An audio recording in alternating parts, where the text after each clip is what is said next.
Wait outside until we're ready for you. Marcus Williams adjusts his navy suit jacket and steps back from the gleaming Premier Auto showroom entrance. The 42-year-old executive watches through spotless glass as white customers browse luxury sedans he was just denied access to examine.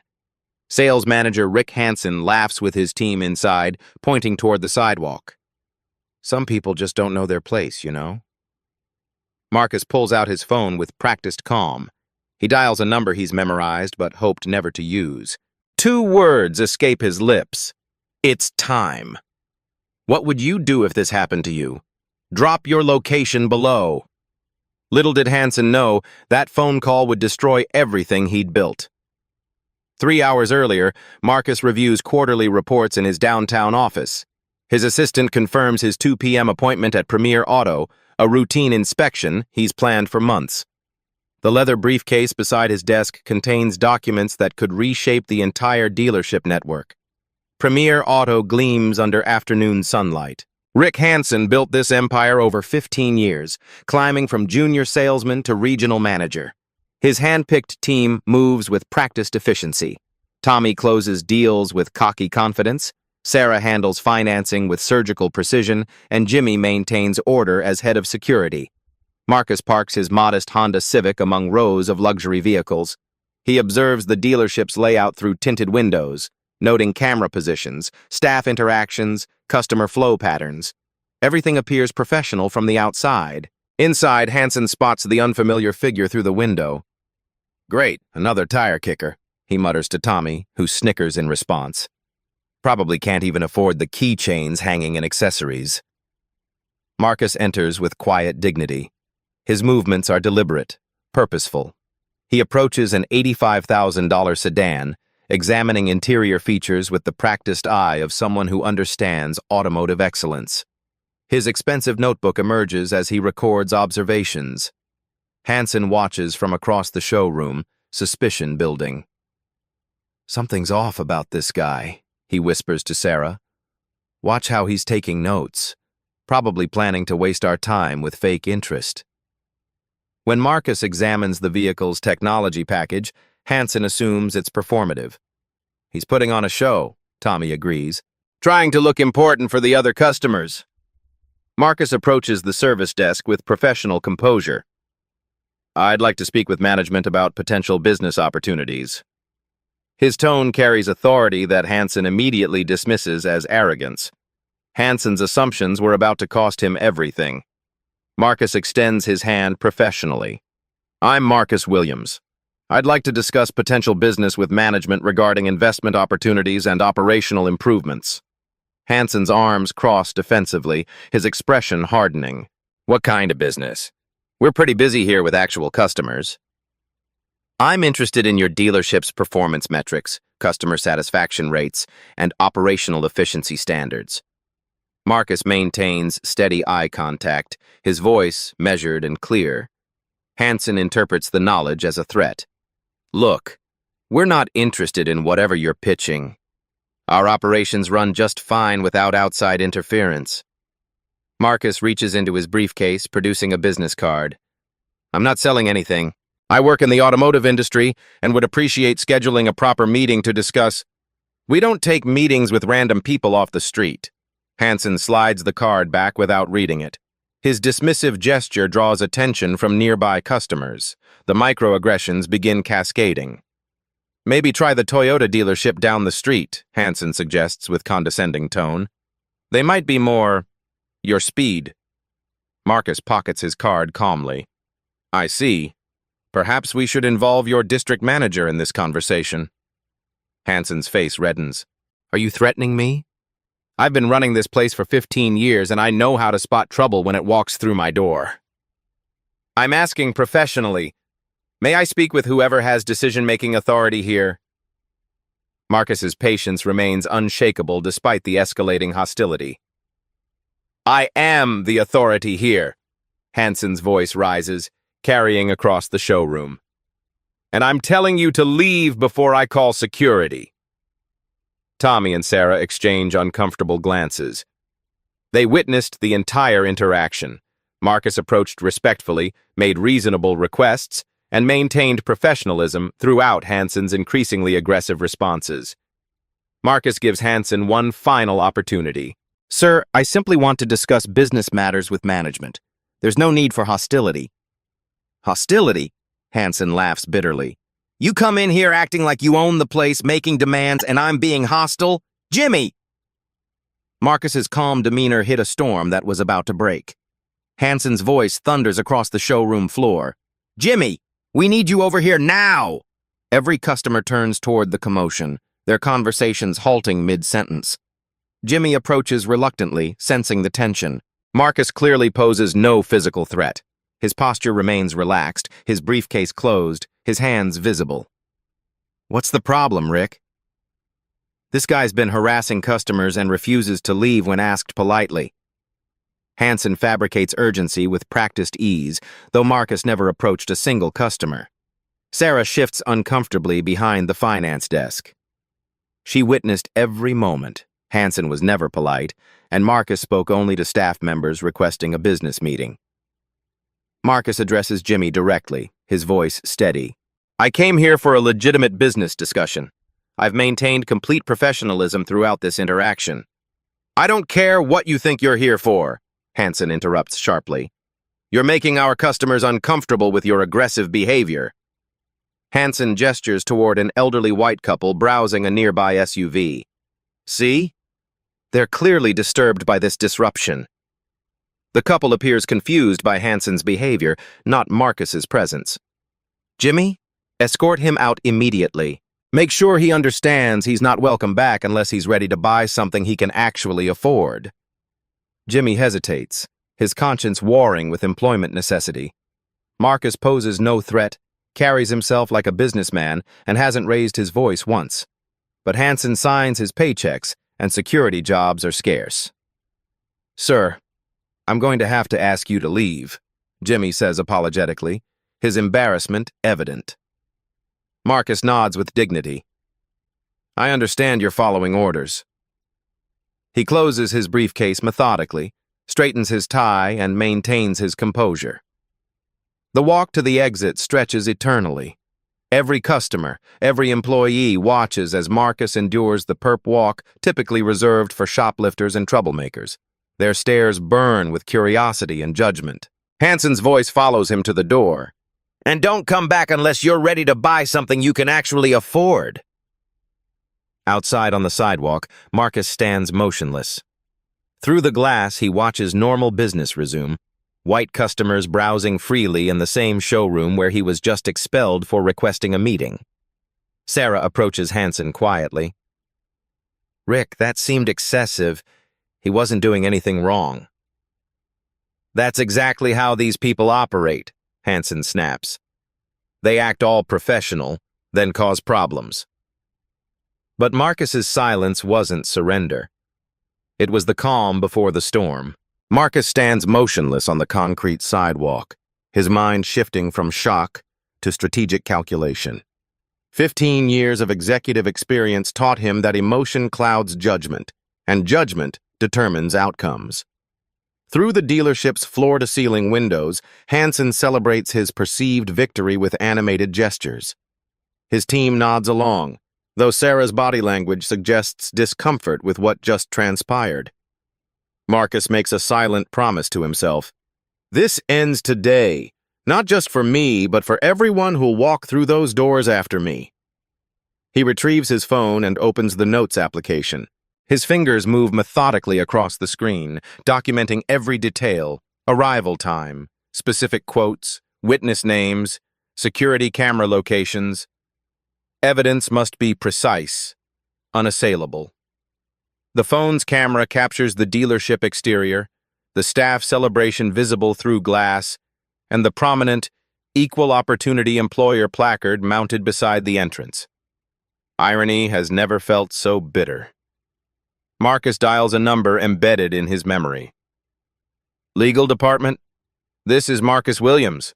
Authorization code 77 Delta. I need to implement Protocol 7 immediately." The voice responds with crisp professionalism. "Understood, Mr. Williams. Timeline requirements? 4 hours maximum. Full deployment." Marcus sends a group text to his executive team. Premier Auto situation confirmed. Initiate comprehensive review. HR, legal, operations. Emergency board meeting at 6 p.m. sharp. His assistant receives the next call. I need the Premier Auto file transmitted to my vehicle within 30 minutes. Every contract, performance review, customer complaint, and operational report. Priority Alpha. Across the parking lot, an elderly woman approaches hesitantly. Mrs. Eleanor Patterson witnessed the entire incident from the luxury sedan section. Excuse me, she begins quietly. I saw what happened inside. That treatment was completely unacceptable. You were nothing but courteous. Marcus's expression softens. Ma'am, would you be willing to provide a written statement about what you observed? Absolutely. That manager's behavior was disgraceful. They exchange contact information. Mrs. Patterson's testimony will provide crucial third-party corroboration for what's coming next. Marcus calls his longtime friend David Chen, a civil rights attorney. David, I need you to witness something. Can you be at Premier Auto in 2 hours? What's happening, Marcus? Justice. Finally. Marcus returns to his Honda, opens his laptop, and begins constructing a comprehensive case file. This isn't about personal revenge. It's about systematic change that will prevent others from enduring similar humiliation.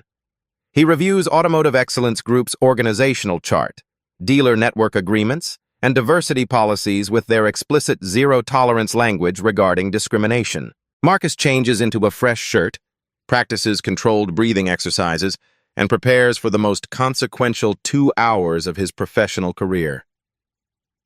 The decision crystallizes. He's returning to Premier Auto. Not as the customer they rejected, but as the regional vice president who controls their franchise destiny. Hansen had no idea his worst nightmare was walking back through his door.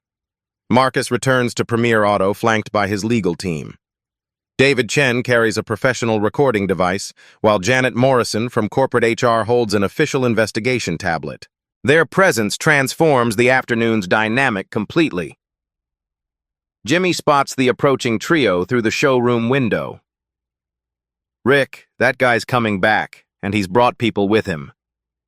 Hansen positions himself defensively near the reception desk, assuming Marcus recruited muscle or troublemakers for intimidation. His chest puffs with false bravado as he prepares for confrontation. Marcus enters with quiet authority, his demeanor shifted from accommodating to commanding. The afternoon's humiliation has crystallized into focused determination. I told you not to come back. Hansen steps forward aggressively. Now you're bringing your friends to intimidate my staff? David openly activates his recording device, ensuring optimal audio capture. Janet's pen moves across legal documentation, noting every word and gesture with trained precision. We're here to document ongoing discrimination, Marcus states clearly, his voice carrying new weight. Hansen's face flushes crimson. Discrimination? Are you kidding me? I treated you exactly like I'd treat anyone else who walked in here acting suspicious. You told me to wait outside before I spoke a single word, Marcus responds calmly. You assumed I couldn't afford anything here. You had me escorted out for requesting to speak with management. Sarah watches from behind the finance desk, her conscience wrestling with loyalty. She knows Marcus speaks the truth, but Hansen controls her employment security. You were acting suspicious. Hansen's explanations grow increasingly frantic. You were bothering customers and casing the joint. Mrs. Patterson approaches the group with determined steps. Excuse me, but I witnessed the entire earlier incident. This gentleman was perfectly polite throughout. Hansen's desperation manifests in wild accusations. He was planning something, taking notes, asking weird questions about our operations. Janet documents Hansen's exact words, noting his escalating body language and increasingly erratic justifications. Tommy and Sarah realize they're witnessing their manager fabricate stories, making them unwilling accomplices to discrimination they never endorsed. Marcus gives Hansen one final opportunity for redemption. Mr. Hansen, I'm asking you one more time. May I speak with whoever has decision-making authority here? Hansen crosses his arms defiantly, his pride overwhelming any remaining judgment. I already told you, I'm the authority here, and you need to leave. All of you, right now. The recording device captures every syllable. The legal documentation grows thicker. The witnesses multiply.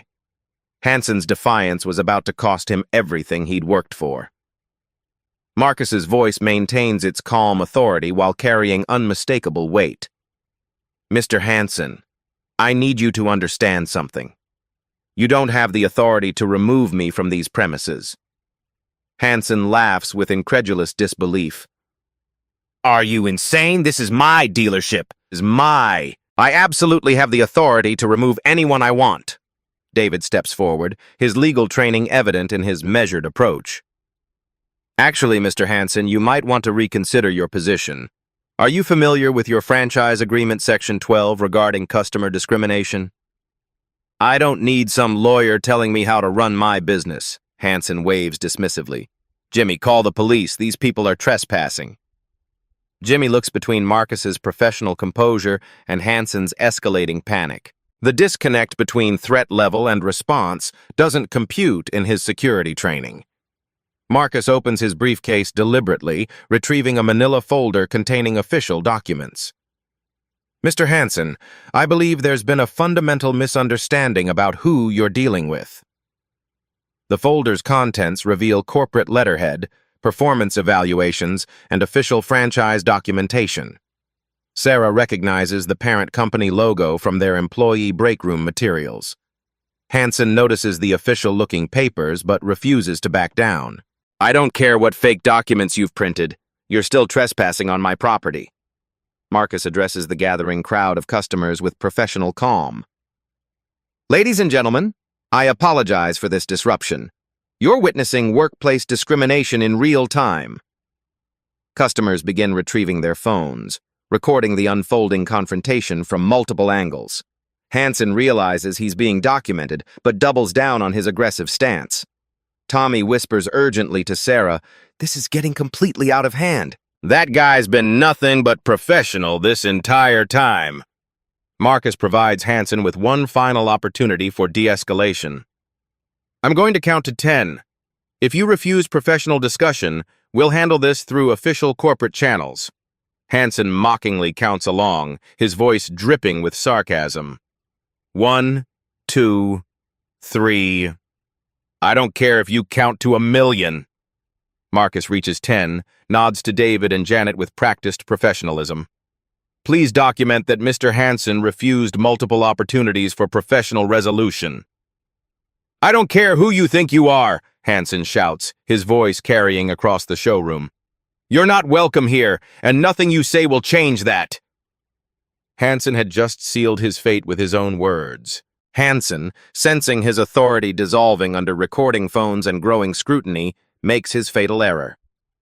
Look, I don't know what game you're playing, but people like you need to learn respect for establishments like this. His words hang in the air like toxic smoke. David's recording device captures every syllable while Janet's documentation grows more detailed with each discriminatory phrase. You walk in here acting like you own the place, Hansen continues, his filter completely gone. But this is a respectable establishment. We serve a certain clientele who expect a certain standard. Sarah and Tommy exchange horrified glances. Hansen just violated every diversity training principle they've received over the years. His language crosses lines that destroy careers instantly. Several customers, disgusted by the overt racism, begin leaving the showroom. One mutters audibly, "This is absolutely disgusting behavior." Hansen, realizing he's losing control of the situation, raises his voice defensively. I've been in this business for 15 years. I know trouble when I see it walking through my door. Marcus speaks with calculated precision, setting the legal trap. Mr. Hansen, are you stating for the record that you're refusing me service based on my race? Hansen falls completely into the snare. I'm saying you don't belong in here. This isn't about race. It's about people knowing their proper place in society. David exchanges a meaningful look with Janet. Hansen just provided enough evidence for multiple federal discrimination lawsuits and potential criminal charges. Tommy pulls Sarah aside urgently. We need to distance ourselves from this immediately. Rick's completely lost his mind. Marcus closes his briefcase with deliberate finality, stands to his full height, and commands the room's attention. Mr. Hansen, thank you for making your position crystal clear. He signals David and Janet with subtle hand movements. They've collected sufficient evidence to end Hansen's career and transform the entire dealership's culture permanently. Marcus walks to the showroom's center where every person can see him clearly. Customers, staff, and security focus on his commanding presence. Ladies and gentlemen, I want you all to witness what happens next. Marcus reaches into his briefcase and retrieves a single document that will shatter Hansen's world. Mr. Hansen, you asked who has decision-making authority here. The silence becomes deafening as Marcus holds up his corporate identification badge. What Marcus revealed next would destroy everything Hansen thought he knew. Marcus holds his corporate identification badge high, letting fluorescent light catch the Premier Auto Parent Company logo.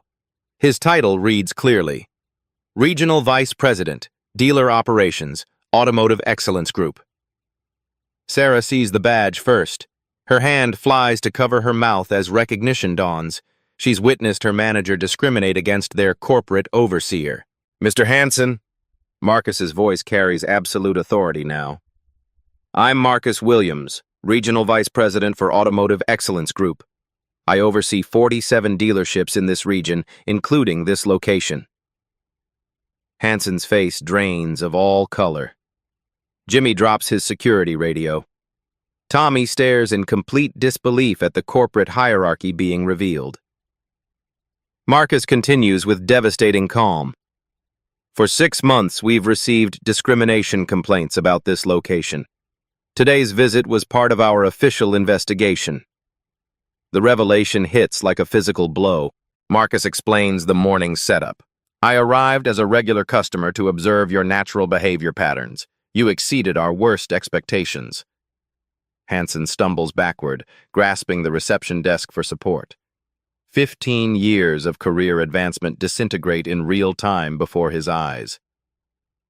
Everything that transpired here today was witnessed, recorded, and documented by our corporate legal team, Marcus announces to the silent showroom. Sarah and Tommy realize they're watching their manager's complete professional destruction unfold in front of customers and colleagues. Mrs. Patterson nods approvingly from the sidelines. I knew something was fundamentally wrong with that man's treatment of you. Marcus retrieves his phone with practiced efficiency. I'm calling our district manager immediately. Mr. Hansen, you're suspended pending full investigation. The call connects instantly. Linda, this is Marcus. Code red situation at Premier Auto. I need you here within 60 minutes. Hansen finds his voice through sheer desperation. Wait. Mr. Williams, I didn't know who... There's been a terrible misunderstanding. Marcus responds with ice-cold professionalism. There's been no misunderstanding whatsoever.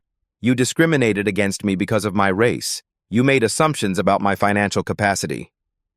You had me physically escorted out for requesting to speak with management.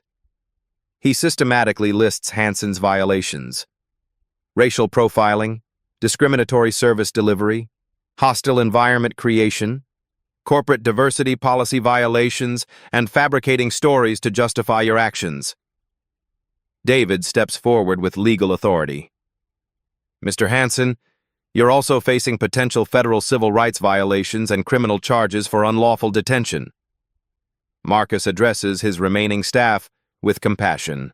Sarah, Tommy, Jimmy, none of you are in trouble. We understand you were following orders, but we need honest statements about what you witnessed today. But Hansen's firing was just the beginning of the consequences.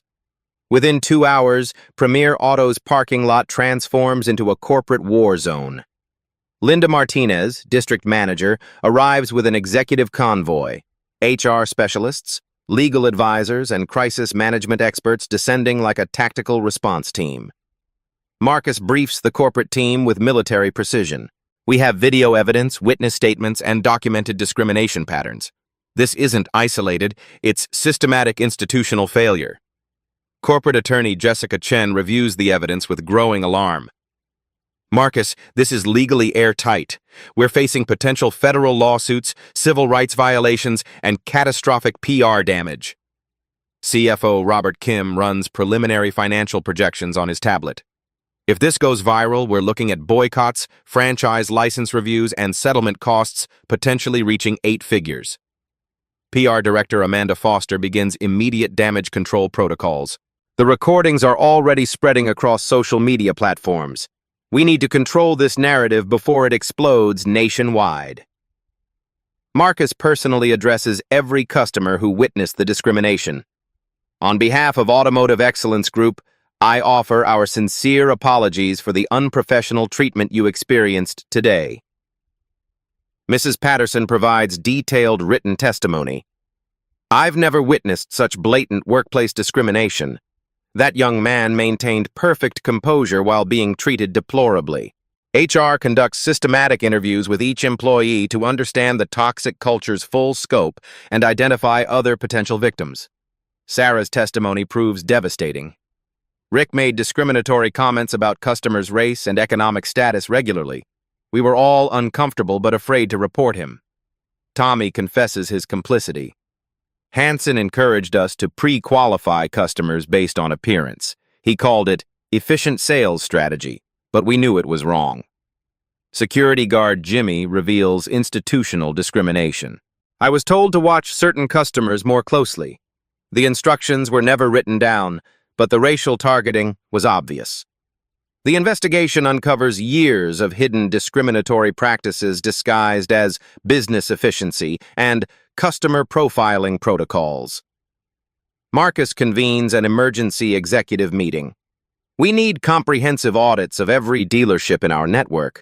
This cultural cancer might have metastasized throughout our organization. Jessica Chen outlines the legal strategy. Complete transparency and cooperation with civil rights investigations. Our best defense is acknowledging wrongdoing and demonstrating genuine reform. Marcus meets privately with David to discuss resolution. We want to make this right. What constitutes appropriate compensation for institutional discrimination? David responds thoughtfully. This transcends financial compensation. We need systematic changes preventing future victims. Marcus commits to comprehensive reform. Mandatory bias training, diverse hiring practices, anonymous reporting systems, and regular cultural audits across all locations. Amanda Foster prepares the public response strategy. We tell the complete truth, accept full responsibility, and demonstrate concrete organizational changes. Marcus plans community outreach initiatives. We must rebuild trust with communities we've failed. Actions matter more than words. HR Director ensures whistleblower protection. Any employee providing honest testimony receives full protection from retaliation. We're changing culture, not punishing truth-tellers. Marcus mandates immediate training overhaul. Every employee, from sales associates to management, gets comprehensive diversity training within 30 days. New monitoring systems include mystery shoppers, customer feedback platforms, and regular corporate audits designed to prevent future discrimination. Industry ripple effects begin immediately. Competing dealerships review their own practices, fearing similar scandals and public humiliation. Corporate strengthens franchise agreements with enhanced anti-discrimination language and stricter enforcement mechanisms. Marcus implements technology solutions, including customer interaction tracking systems that monitor for discriminatory service patterns. The company announces a new Chief Diversity Officer position to oversee permanent cultural transformation across all business units. Marcus ensures comprehensive victim support. No one should endure workplace discrimination. We're committed to preventing future incidents through systematic change. Public accountability arrives through released statements acknowledging the incident and outlining specific reform measures with concrete timelines. Corporate establishes a 90-day implementation timeline for complete policy transformation across all dealership locations. External oversight arrangements include voluntary auditing by established civil rights organizations to ensure accountability and transparency. Meanwhile, Hansen faced his own personal reckoning. Hansen sits across from Linda Martinez and the corporate legal team in a sterile conference room, his hastily hired attorney looking increasingly uncomfortable with each passing minute. Linda methodically presents the evidence with prosecutorial precision. "Rick, we have comprehensive video documentation of every discriminatory action you took today." The team plays back Hansen's recorded statements through high-quality speakers. His own voice fills the room. "People like you need to learn respect, and this isn't about race. It's about knowing your place." Hansen attempts desperate justification. "I was protecting the business from potential trouble. That guy seemed suspicious from the moment he walked in." Corporate attorney Jessica Chen responds with legal finality. "Rick, you discriminated against our regional vice president. There's absolutely no justification for your actions." Sarah's written statement details years of discriminatory comments and practices Hansen actively encouraged throughout his management tenure. Linda reveals investigation findings with devastating impact. "We discovered 23 buried discrimination complaints over 3 years that you systematically ignored or suppressed." CFO Robert Kim presents financial consequences. "Your actions today could cost the company millions in lawsuits, settlements, and permanent reputation damage." Hansen breaks down under overwhelming evidence. "I never intended for things to escalate this far. I thought I was doing what was best for business." His attorney advises genuine remorse, but Hansen's pride overwhelms judgment. "I still believe I was protecting our establishment from potential problems." Linda's voice hardens with corporate authority. "Rick, your protection constituted illegal racial discrimination. That's not just morally wrong, it's federally criminal." Jessica Chen reads the termination letter with legal precision. "Effective immediately, you're terminated for cause. Violations include company policy breach, workplace discrimination, and hostile environment creation." Hansen learns he's forfeiting his pension, health insurance, and severance package due to the for-cause termination classification. His personal attorney explains legal vulnerability. "Rick, you face potential personal civil rights lawsuits and federal criminal charges for your discriminatory actions." Linda delivers the career-ending blow. "Your termination will be reported to industry employment databases. No reputable automotive dealership will hire you." Hansen realizes his 15-year career and professional reputation are completely destroyed by 2 hours of prejudiced behavior. His wife calls during the meeting, having seen viral videos online. "Rick, the neighbors are calling with questions. What did you do?" The incident has exploded across social media platforms, with Hansen's discriminatory actions viewed millions of times internationally. Local news stations are calling Hansen's home, and protesters gather outside his neighborhood demanding accountability. Hansen's former colleagues and industry friends distance themselves from the scandal, protecting their own careers from association. His attorney strongly recommends immediate settlement of any civil suits to avoid further public exposure and legal consequences. Despite legal advice, Hansen refuses complete responsibility. "I was doing my job the way I thought was right." Corporate produces Hansen's extensive training records showing he received comprehensive diversity and inclusion education multiple times. Linda provides one final opportunity for redemption. "Rick, if you had simply treated Marcus with basic human dignity, none of this would have happened." Hansen's stubborn pride persists even in defeat. "I still think I was protecting the business. He didn't look like our typical customer demographic." Linda terminates the meeting with finality. "That attitude explains exactly why you'll never work in this industry again." Security escorts Hansen from the corporate building, the same humiliation he inflicted on Marcus hours earlier. Sitting alone in his car, Hansen finally comprehends the magnitude of what his prejudice has cost him personally and professionally. Hansen's personal destruction was just the beginning of industry-wide changes. The Premier Auto incident becomes a catalyst igniting automotive industry transformation. Dealership associations convene emergency meetings addressing systemic discrimination that's plagued the sector for decades. Automotive Excellence Group implements the Marcus Williams Protocol, comprehensive anti-discrimination measures across all 180 dealerships in their network.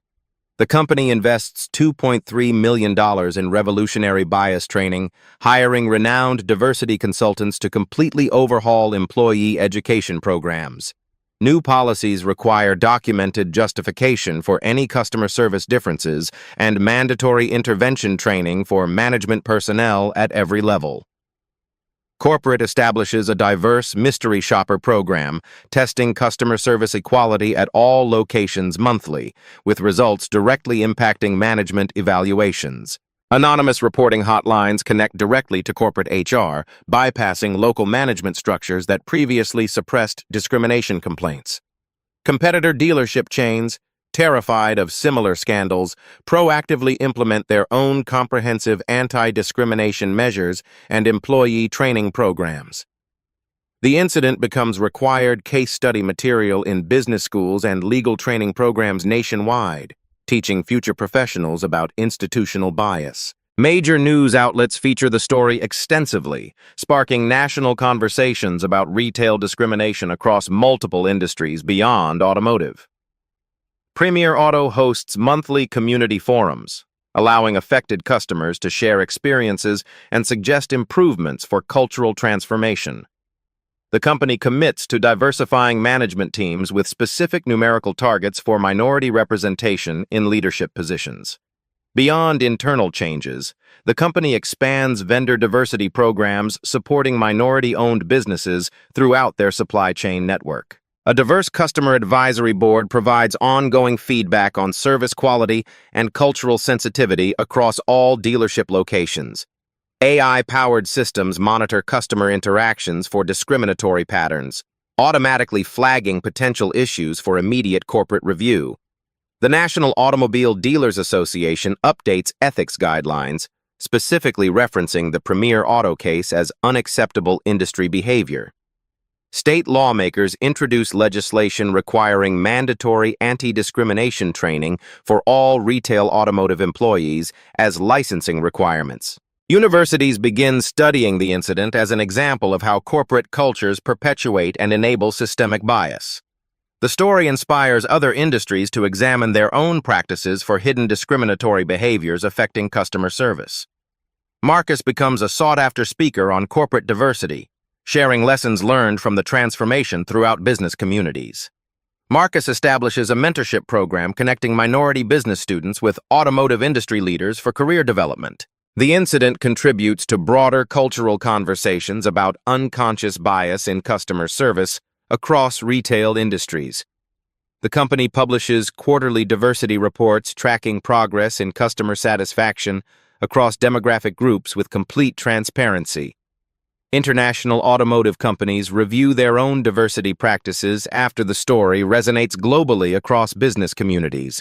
5 years post-incident, the company maintains its reform measures with discrimination complaints decreased by 89%. Former Premier Auto employees, retrained in inclusive practices, become diversity advocates at other dealerships throughout the industry. But the most important changes were yet to come. 6 months later, Marcus returns to Premier Auto, now completely transformed. The same showroom where he endured humiliation has become a beacon of inclusive customer service throughout the automotive industry. Sarah, promoted to manager after extensive leadership training, greets Marcus with genuine warmth. "Mr. Williams, welcome back. How can we assist you today?" The atmosphere radiates complete transformation. Diverse staff, inclusive marketing materials, and authentic respect toward every customer regardless of background or appearance. Customer satisfaction scores have increased 34%, while dealership sales have grown 28% since implementing comprehensive inclusive practices. Local community leaders regularly visit the dealership, which has become a symbol of positive change and corporate accountability in action. Sarah reflects on her personal journey. "I learned that staying silent about discrimination makes you complicit in perpetuating harm. Speaking up requires courage, but it's absolutely necessary. Tommy, now senior salesperson, shares his transformation. I realized my assumptions about customers were hurting both them and our business success. Jimmy, retained as security with new training, explains his evolved approach. My job is making everyone feel safe and welcome, not profiling or excluding people. Marcus stands where he once faced humiliation, now seeing hope and possibility. This space represents what becomes achievable when we choose inclusion over prejudice. The dealership hosts monthly diversity workshops for other businesses, sharing their transformation story and practical implementation strategies for cultural change. 12 other dealerships in the network report similar improvements after implementing identical inclusive practices and employee training programs. Marcus shares his emotional journey. The humiliation I felt that day was real and painful, but it led to changes protecting countless others. Hansen, now working in a non-customer-facing role at a small used car lot, has undergone mandated counseling and bias training. Through professional therapy and education, Hansen slowly begins understanding the devastating impact of his prejudice on other human beings. The local NAACP chapter, initially organizing boycotts, now partners with the dealership on community events and youth mentorship programs. Mrs. Patterson, the witness who supported Marcus, becomes a customer advocate helping other businesses understand the critical importance of bystander intervention. Automotive Excellence Group's response becomes a case study in crisis management and authentic corporate responsibility throughout business schools. The Premier Auto Protocol gets adopted by dealerships nationwide, creating industry-wide standards for inclusive customer service and employee behavior. Staff at all levels feel empowered to speak up about discriminatory behavior, knowing they'll receive full corporate support. The dealership now serves a more diverse customer base, with particular growth in previously underserved communities building trust. The neighborhood around the dealership experiences increased business activity as trust in local establishments grows throughout the community. Initial bias training has evolved into comprehensive cultural competency programs addressing multiple forms of discrimination and unconscious bias. Marcus uses his platform advocating for systemic change across all industries, not just automotive retail businesses. Young employees represent a new generation trained in inclusive practices from their first day of employment. Marcus's quiet reflection: real change doesn't happen overnight, but it happens when people decide to do what's right, even when it's difficult. A young black customer enters the dealership and Marcus watches as he receives the same respect and professionalism as any other customer. Marcus addresses the camera directly. Discrimination isn't just morally wrong, it's bad for business, bad for communities, and bad for humanity. But change is possible when we choose courage over comfort. Marcus looks directly into the camera with unwavering conviction. What you've witnessed today proves that one person's courage can transform an entire system of oppression. Have you ever witnessed workplace discrimination? Share your story in the comments below. Your voice matters more than you realize. Remember, you don't need to be a corporate executive to make a difference. Every person possesses the power to speak up against injustice when they see it happening. If you've experienced discrimination, document everything, report it immediately, and never let it slide. Your silence protects the very system that hurt you. Let me know where you're watching from and tell me about discrimination laws in your area. Knowledge becomes power when we share it collectively. To those who witness discrimination, your silence equals complicity. Be like Mrs. Patterson. Stand up, speak out, record when necessary. If you're a business owner, ask yourself this critical question. What would happen if Marcus Williams walked into your establishment today? This story isn't just about one dealership. It's about examining the bias existing in every industry, every community, every workplace. Change is possible, but it requires courage, commitment, and people who refuse to accept that's just how things are. Learn your rights, Understand discrimination laws, and know that organizations like the EEOC exist specifically to protect you from workplace bias. Share this story with someone who needs to hear it. Sometimes one story can permanently change someone's perspective on justice. Companies, are you prepared for your Marcus Williams moment? Because it's coming, and how you handle it will define your legacy forever. Ask yourself honestly, what assumptions do I make about people? How can I actively check my own unconscious bias? Here at Beat Stories, we believe every voice deserves to be heard. Subscribe for more stories of justice, courage, and transformation that matter to real people. Should there be stricter penalties for workplace racism? Let me know where you're watching from and what changes you'd like to see. Today's moral is simple but powerful. Dignity isn't negotiable, and justice delayed is justice denied. Don't forget to like, comment, and share this video. Your engagement helps these important stories reach more people who need to hear them. Remember, you have more power than you think. Use it wisely, use it justly, and use it to create the world you want to live in. Until next time, keep fighting the good fight. Justice isn't just a concept. It's a choice we make every single day. Behind every headline is a human story. At Beat Stories, we go deeper, where emotion meets evidence and drama reveals the system. If this story made you pause, reflect, or feel something, don't forget to subscribe. There's more to come.